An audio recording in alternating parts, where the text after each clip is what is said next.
చెప్పండి. మా అల్లుడు గారు బైక్ నుంచి పడిపోయారండి. అప్పటి నుంచి ఎవరితో మాట్లాడడం లేదు, ఉలుకు పలుకు లేదు.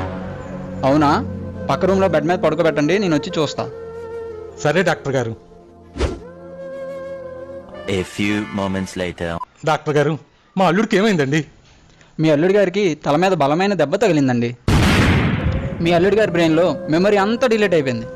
ఇంకా అతనికి ఏదీ గుర్తుండదు. అంతెందుకు, అతనే గుర్తుపట్టలేరు. మీరు ఇంకా అతన్ని చిన్నపిల్లోడిని చూసుకున్నట్టు చూసుకోవాలి.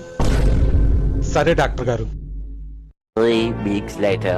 డాక్టర్ గారు, మీరు అన్నట్టు మా అల్లుడి గారి బ్రెయిన్లో మెమొరీ అంతా డిలీట్ అయిపోయిందండి. మమ్మల్ని అందరినీ మర్చిపోయారండి. అంతెందుకు, ఇతనే మర్చిపోయారండి. కాకపోతే వీళ్ళ ఆవిడ గుర్తుంది, వీళ్ళ ఆవిడ పేరు కూడా గుర్తుంది. అదేలా? సార్, ఇతని బ్రెయిన్లో మెమరీ అంతా డిలీట్ అయిపోయినా వైరస్ ఉండిపోయింది.